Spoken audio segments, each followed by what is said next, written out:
Hey there, Samantha Garrett here, and today I want to show you 3 different ways that you can check a colleague's availability in Google Calendar. So obviously this is a really important part of booking meetings because you want to check, are they free or are they busy?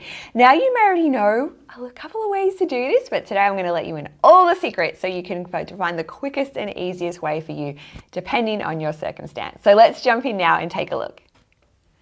Okay, so way 1 is super quick and easy, and it's all to do with this Meet With box here on the left.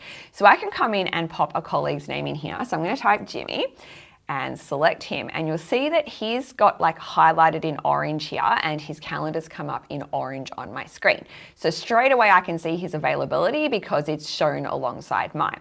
Now, this is a really great way to check availability for people that you don't actually have permanently listed in your calendars down here. So I love this, just for being able to see the person's calendar without actually having to have it on, up here all the time, cluttering my calendars list.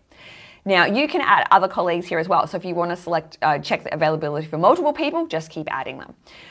What I really love about this feature as well is it does shortcut scheduling the meeting. So if I want to book a time with Jimmy now, say for tomorrow, if I click on a time slot, what it will actually do is populate our names at the top as the event title, which of course you can edit, but it also invites him to the meeting. So if I had 10 people in that box, it would invite all 10. Let's bring that back up. There we go. So you can see it's got me and Jimmy at the moment. So I could now add all my other information to the event, click save, and it's done. So it's super easy. Now, way 2, so let's just get rid of Jimmy off my screen. Way 2 is if you want to actually have that person's calendar available in this list all the time to quickly be able to check. Now, I do this for people that I work with a lot, right? So I am always looking at their calendars. I have them here. For people that I'm not working with so much, that's when I use the Meet With box. So to add a person's calendar here, we come down to the other calendars to the little plus, and we come into the option to subscribe to a calendar. I'm going to come in, and what we do is type our colleague's name up here. So I'm going to use Jimmy again. We'll pop him in and it's going to find him and bringing him up here. Now, in my case, in this particular account, I've got administration access. So I can see a whole lot more settings and stuff for this calendar that you normally wouldn't see. So don't worry so much if yours looks a little bit different to mine. The important thing is that it's here. Now, if I go back now out of settings, we'll see Jimmy's calendar has come up on the screen. Now, at this point, you may be wondering like, oh my goodness, if I do this or if someone does this to my calendar, does that mean they see like all the information in my calendar?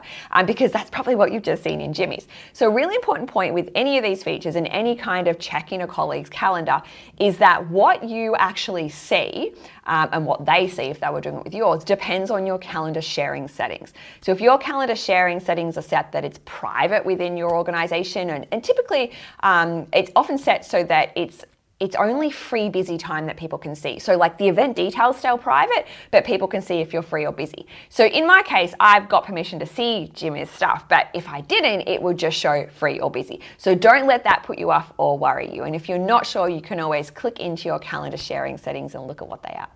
Getting back to this, you'll see here we've got Jimmy's calendar up in orange and it's on the left here, and I can just tick and untick it. So I can have a sneak peek and turn it off. So that is way number 2.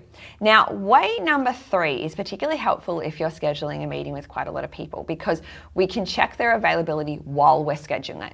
So let's just say I know I want to have a meeting on about Wednesday the 8th. So I can come in, I'm going to create a new event. So I've just double clicked and I'm going to start adding some guests. So we'll add good old Jimmy.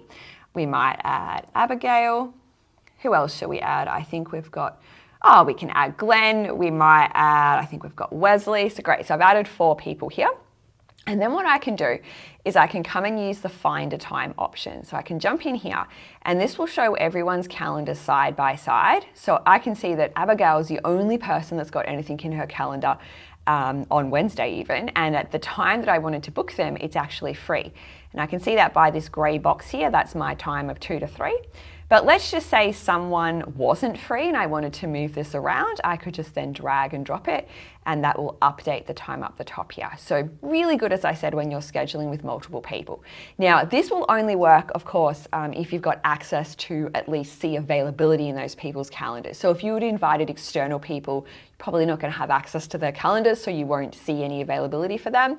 But as I said just before, like as long as you can see at at least free and busy time in that person's calendar, this will be really useful.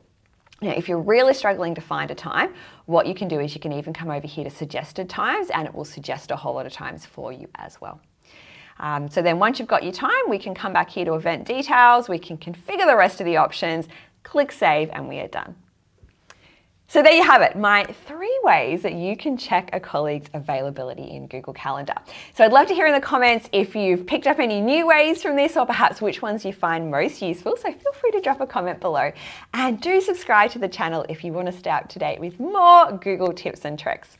But thank you so much for watching. I hope to see you again soon. Bye for now.